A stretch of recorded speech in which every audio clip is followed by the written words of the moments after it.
Hi, I'm Desolator Magic and welcome to my OnlyFans. I say that because if I stop talking, that's all you're going to hear in the background.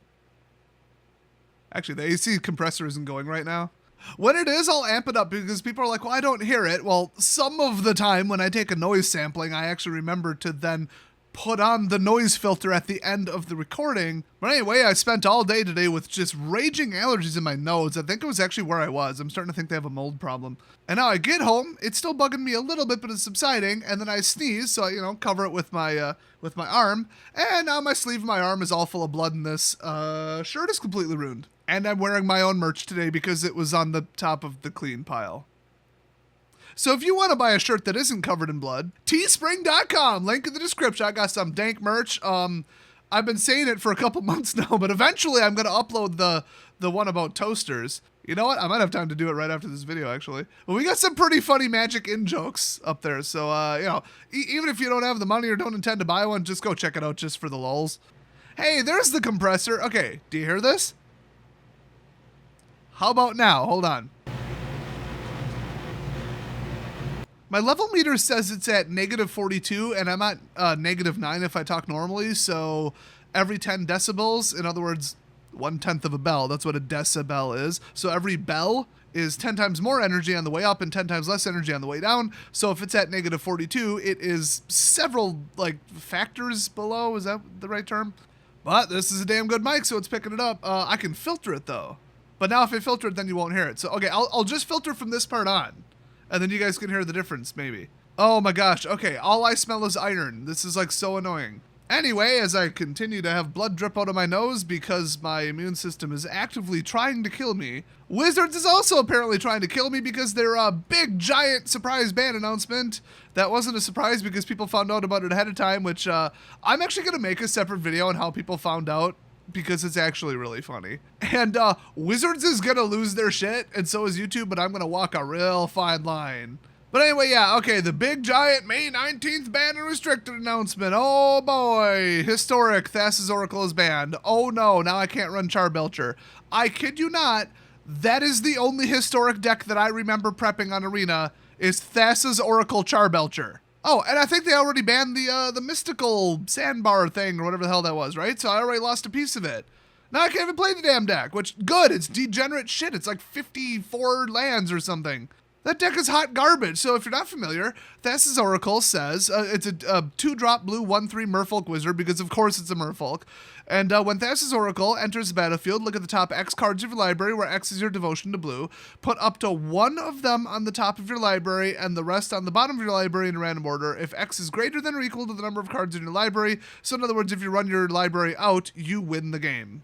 I think it's if you run your library out +1 or whatever. Shocker, an alternate win con became Glass Cannon Cancer to the point where they had to ban it. I'm shocked. So people would actually use this as a win con in several different blue mill decks and stuff, and just blue control lockdown, drag it out, garbage, 1 color, 2 color, 3 color, you name it. What about 4 color? Shut up. No, absolutely not. Just kidding. It's historic. Probably 5 color. So just no surprise here whatsoever. That card has way overstayed its welcome. I think it was a Theros Beyond card, actually, which is surprising. But I mean, alternate win con. Who thought this is a good idea? Who thought run your library out of cards and win? That sounds great. That sounds like a wonderful way to win. I'm sure their opponent will be just delighted when they see that go off.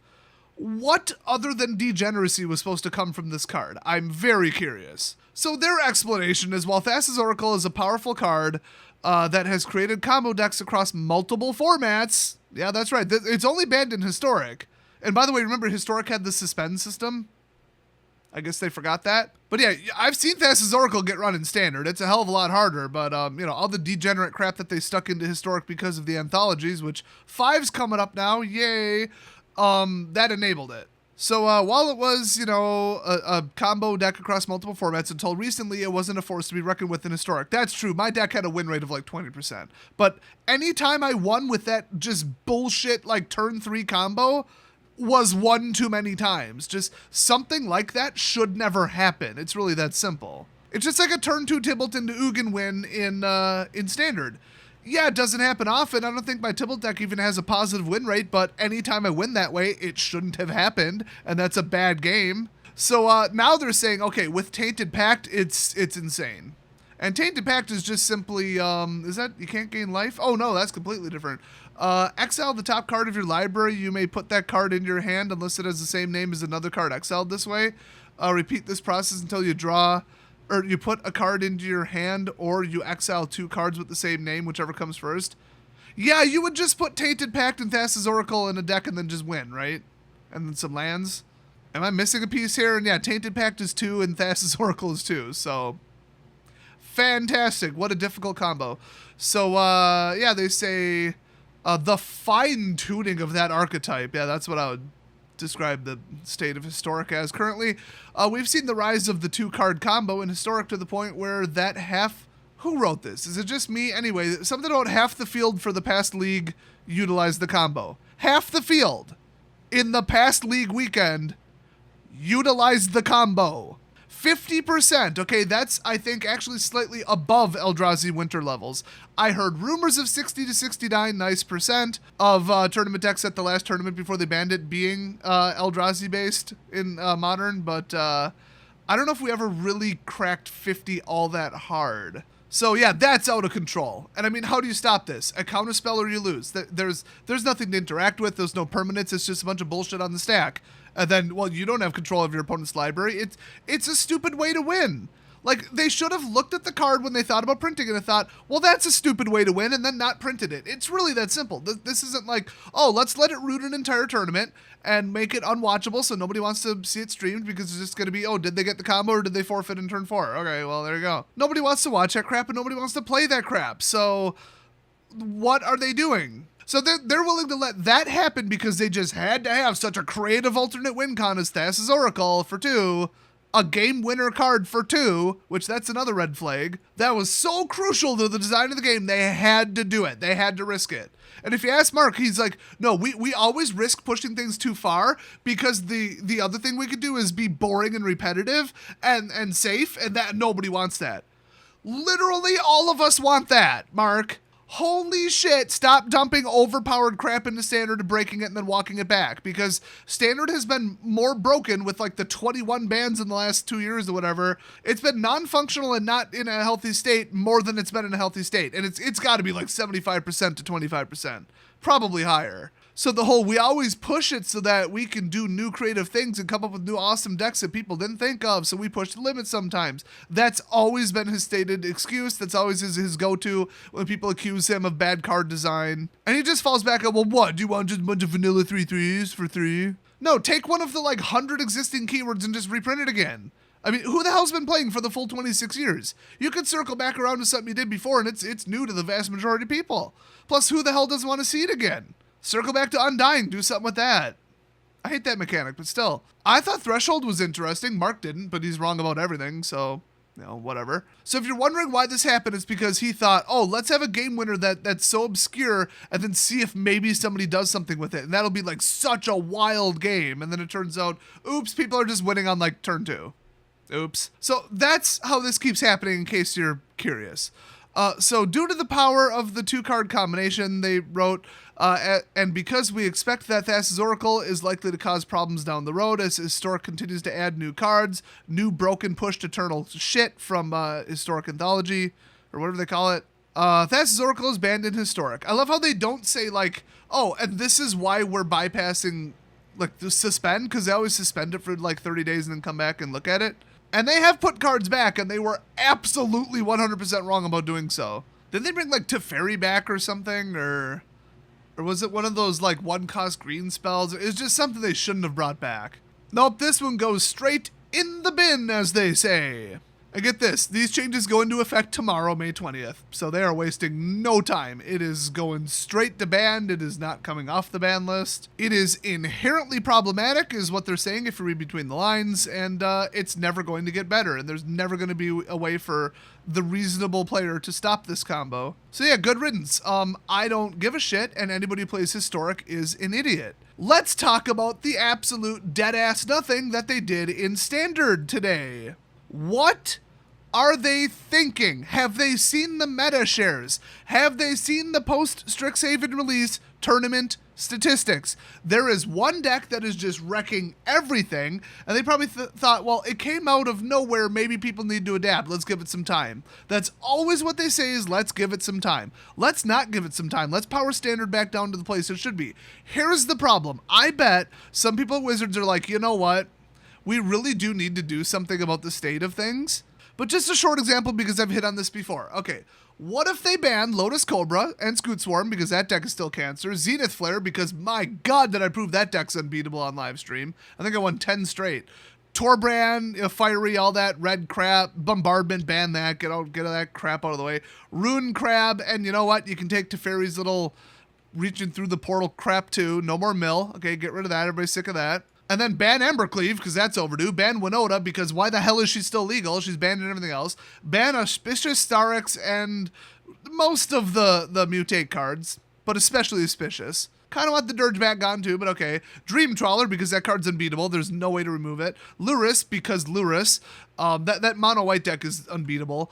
Luminarch Aspirant, because the mono white deck is unbeatable. Veto, because the white black deck is virtually unbeatable. And I'm just sick of unstoppable triggers. Zareth, because I hate him, and you know what? The rest of the rogues deck too. Drown in the Lock especially. Okay, you don't get a 2-cost universal counterspell that also can blow something up. That's ridiculous. So if they ban everything I just said, which some people would be like, probably 75% what you said, I can get behind that. People really hate the stuff I just said.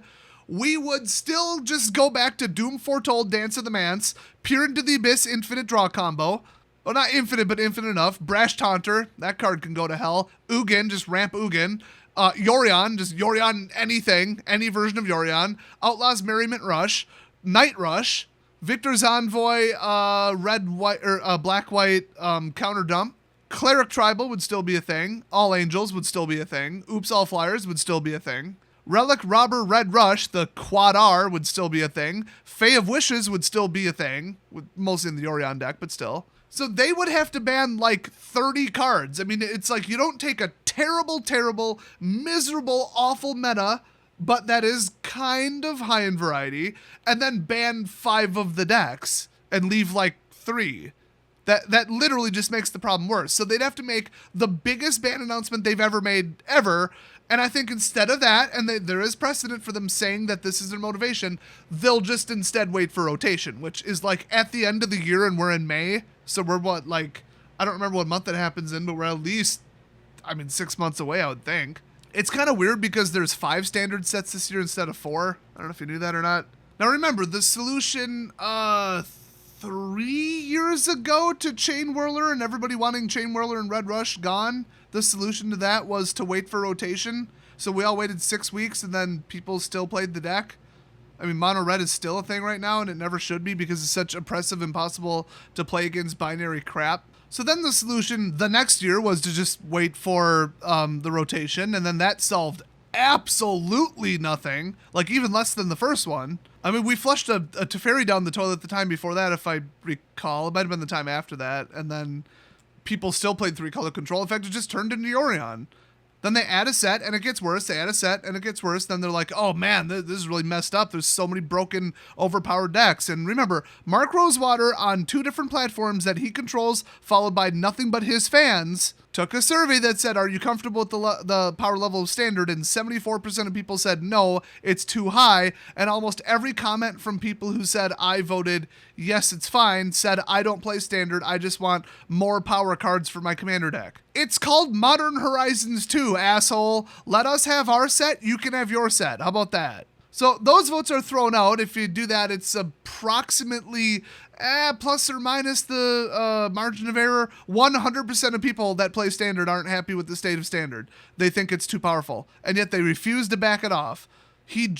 Mark just said himself a couple days ago that they're going to keep stuffing commander-grade high-powered cards into standard because that's been working well. He just said that. Well, it's not working well. You're an idiot. You need to be fired. You need to take everybody from play design and play testing and fire them as well. And we need to go back to Magic Origins levels of power, because that with the landfall, the multi-triggers, the stacking, the cascading, the slight up, slight down, original Theros kind of stuff, where it's like, oh, your devotion counts at 7. Oh, now they backed you up a little bit. Oh, there's a back and forth. Ooh, anybody could win. It's anybody's game. That kind of power level. Not, well, it's turn 4 and I got Embercleave out, so I win. F*** you. That's not fun, and there's no skill. It's all luck. I mean, it's just, what a sad state of the game right now. And they refuse to fix it. They're just like, this is so broken, we either have to ban 30 or we're banning 0, because for every card we ban less than 30, we're just adding to the problem. You can't take 75% or 50% or 25% of the problematic decks out and leave the rest, because then we've still got the rest. Except now there's less deck variety. At least they can point at the meta and be like, well, look, some people are playing this, and some people are playing this, and some people are playing this. Yeah, and the rest of us hate all of those decks. Every single thing you just said, we hate every one of them. They all need to go. So what they need to focus on is, sure, wait for the rotation, then do a double rotation, doing 6 months into 2022, and also actively lower the power level of everything coming out starting with the D&D set, which is probably already, done printing, but okay. I will say, it looks like they powered down Strixhaven a little tiny bit, and that would have been about the right interval after they would have known, oh my god, this is blowing up in our face and it's a terrible idea. So, I mean, then the D&D set, they've said, is a core set. It's a D&D themed core set. So we're going to see an unbelievably low-powered, low-value set. So, okay, that's 2 in a row. And then we're approaching rotation, and we got 2 garbage sets. You might have noticed Strixhaven is only really, really, really good and really pushed because of the cards before it outside the set itself. I think if we drop them and replace them with a lot more moderately powered cards, you're going to see Strixhaven go way down. So, are we headed to them already fixing it? According to Mark Rosewater, very recently, no. According to what we're seeing, maybe. According to Wizards' track record, absolutely not. So we'll see. But, I mean, hopefully, I'd almost like to think that this no ban is like, you know what? We're going to fix it as a whole. We're going to fix it all at once. Just wait, 6, 7, 8 months. I doubt it, though. And really, we have to wait until early 2023 for all of this crap to rotate out. But they could do a rotation and then on top of it a ban, and it would be like a masterful reset. That would be, we'd be back to something a little bit more sane at that point, But if they just took a mid-year in June and said, you know what, it's been 6 months, we're rotating early. Sorry, we got to do it. They'd get a lot of bitching, but most people wouldn't care. First of all, even the pros, even the net deckers that are causing this problem, the absolute have-to-win douchebags, win at all costs, nobody has fun but me, and nobody's going to have fun if I'm not winning because I'll be bitching the loudest about it, those types. Yeah, even they've given up on Standard because it's so repetitive, boring, and stupid and uncreative. They've moved on to winning on turn 3 with an infinite combo or run your deck out combo or whatever the hell in Historic, which apparently is quite easy to pull off. So, I mean, do I think they should have actually attempted to clean it up? I'd love a step in the right direction. It's just one less deck that I have to worry about. And if we go from 10 toxic decks down to like 5 because of bannings, I might be able to find a shared common weakness, like a timing weakness, a tempo weakness, a general like removal or control level weakness, or like a just absolute blitz weakness or an absolute control weakness. Something pacing wise that can outplay everything that's left. Right now, all they got is Zenith Flare because it's so good of removal, life gain, packing, consistency, math. I mean, they really need to ban Zenith Flare. They really, really, really do. I mean, right now, I don't even want to build a deck. I have zero interest in updating my old decks. I have zero interest in coming up with new deck ideas in Standard because what the hell is the point? I'm just going to go up against stuff that I don't have a chance in hell of beating, and even if I get close, it's not going to be enjoyable gameplay in the meantime, okay? There's no joy to be had in competitive Standard right now. So the last thing I want to throw in is it looks like Wizards is paying celebrities to play Magic now. That's their new thing. Instead of paying random people that nobody gives a shit about on Twitch, 75 grand each to play Magic, they, I think, got rid of that whole program, and now they're just playing, was it CGP Grey or whatever, and I believe they also paid Charlie from Moist Critical, aka Penguin Z0. They're paying him to play Arena, so he like ran the tutorial and some dumb, as they call them, structure decks, the free gimme decks. They ran those in Arena, and like literally during the stream, I am gonna clip this and keep it forever. He said, "Why are people playing that hard of decks, like tier 1 decks, against us in tier 4 bronze, like in our league? Like, why are decks that good in our league?" And the answer from like the longtime, Magic player that was helping him learn how to play was, I don't know. It's because Wizards are incompetent morons. That's why. I mean, it already doesn't help that the deck, shuffling is rigged. The opening hand is admittedly rigged. I think they moved actually to a triple draw system instead of a double draw system. They will admit it themselves. Go ask them. But they're suspected of CMC fixing, late turn mana draw fixing. sabotaging people who already won too much. I mean, all kinds of manipulation. Definitely matchmaking manipulation. We know bare minimum there is an algorithm for it in Brawl because they finally admitted it accidentally. In my opinion, that was not supposed to be public knowledge the way I found out about it, but they did say it publicly and it was the devs. So it's not a rumor. But every time I switch decks, I get different opponents all of a sudden in standard constructed. So I assume that's rigged too. So you've got all the riggage and all the tracking and all the free charity wins that they give to new decks and new people and all this other crap. And the fact that I go first 19% of the time when I play. So whatever the hell's behind that, that can fuck off too. So you got all these interfering systems thinking they're helping, and they still can't prevent tier 1 decks from blowing up new players who have been playing the game for 2 hours who just got off the tutorial boat into bronze tier 4. And they can't do anything to kick, tier 1 decks out of bronze, which, should they not, arguable, debatable. But unranked free play, I mean, start matching up the high power people against each other, which is what they admitted they do in Brawl. So with all this babying and all this riggage and all this assistance, they still can't stop 2 things. 1, standard is complete shit, they refuse to do anything about it. And 2, almost everybody at this point left playing Arena is an asshole, an inconsiderate, uncaring asshole. All the creative deck builders left, because why the hell would they stick around? So it's nothing but just pro wannabe net decking douches who think that they're so tough because they copied a deck off the internet and then only misplayed it 90% of the time. Wow, good for you. You played a mirror match and got a win by sheer luck using a deck you didn't even build. Well, you must be really proud of yourself. And what do these people do? Because the state of standard is so shit and because these people are such abrasive Arena, allegedly, if you look at the direction of the graph, I haven't seen an up-to-date graph, but I think that one third-party tracker might hook me up with some new stats. I think they're under 1 million unique active users per month at this point. That is a reduction of over 80% from the post-beta official launch. Although, his numbers are extrapolated from a different pool and blah, blah, blah, whatever, but if you go, relative and you think that it's an accurate sample size, which, if anything, his numbers should be bigger and should be over-representing the number of people that are actually left in Arena. No matter how you look at it, it does not paint a good picture. So, people are leaving, Wizards should be asking themselves why, and then looking at the ban list that doesn't mention standard at all and ask themselves why. I say take a shot at it. I know that they're sitting back saying, there's no way we can fix this. Look at the number of cards we'd have to get rid of to fix this.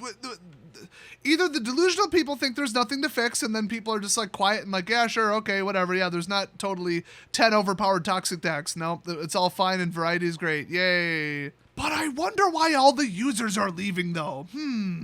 They need to stop saying, let's just wait for rotation, wait another part of a year, wait a full year and see if it gets better. Oh, it didn't? Oh, man, should we ban something? Okay, let's ban 1 card. And then, oh, man, okay, we're just going to have to wait for rotation. It's too out of control. We're going to have to wait for rotation.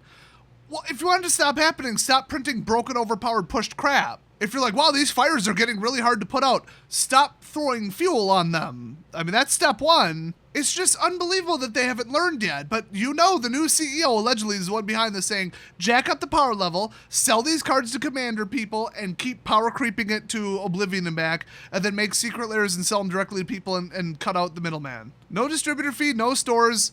We automatically win and we get double. There you go. And still, it pales in comparison to what they make off Modern Masters 3, for example. It's negligible amounts of money. But it's enough to damage local gaming stores.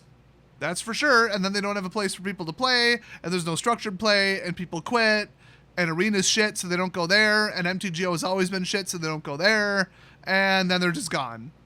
So, do you think the new CEO of Wizards gives a shit? He'll just be oh, okay, well, that failed. I quit. I'll go get a job managing someone else and just throw them all under the bus and say card games are dead, nobody wants paper, because 2021.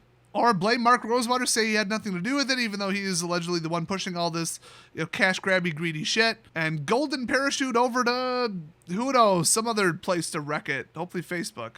Or hell, hopefully EA Games. Actually, leave a comment down below. Where should we send, Chris Cox or whatever, the new CEO of Wizards, whatever his name is? What company should he immediately transfer to so he can work his magic over there? I'll say EA. I'll settle on that one. I doubt he'd ever be more of a wrecking ball than that Meg, whatever the hell her name is, or I forgot. That one lady who was ooh, woman CEO, and then she just destroyed Yahoo and then went over and destroyed eBay. And now I think she's still there. She refuses to leave. I forget her exact name or even if that's the same person, but there was a story like that where everybody's like, ooh, look, we've got a new woman tech CEO. And then she just goes from company to company, just ruining everything. And then just jumps ships and then sinks another one. I mean, it's amazing. That's what they need to do with this guy. They should have started by banning him from working there. So I don't give two shits about Historic. Neither do you. Neither does anybody. Nobody plays it. It is not the more compelling reason to stick around on Arena. It's in twice of a garbage state as a standard because there's, you know, glass cannon combos up until today. And all the anthologies jacked up the power level to an uncomfortable level and nobody wants to play it. Even modern players. They're like, wow, this would be broken even in modern. That's how far they push the power level of individual cards are printing lately. And then, like I said, the anthologies are just more fuel tossed on the fire and then explodes in their face. So if they continue down this route, we're not going to have a card game, and I need this channel to make money. So fix your shit, Wizards. We all know Hasbro's going to come in when they start losing like half the revenue and they can no longer like take temporary measures and abuse the community and do more, you know, whale abusing crap and limited edition this and that and selling single direct to people and selling sealed product on Amazon straight to the consumers, cutting out the stores. All these things they did to hide the fact that they're bleeding money. Eventually, they're going to run out of stuff that works, and they're not going to be able to cover up the 50% more additional lost active users and active customers. And soon Hasbro's going to come in and say, what the f*** happened? Hasbro management, call me up. I'll explain it to you in shockingly high levels of detail. You call me on the phone, you contact me, hell, send me an email. I will tell you exactly what went wrong with Wizards, who to fire, and how to fix it. Hell, just hire me, I'll fix it my damn self. Holy shit. So anyway, I'm sick of talking about this. I'm going to go play any game that isn't Magic, and I'll see you guys next time.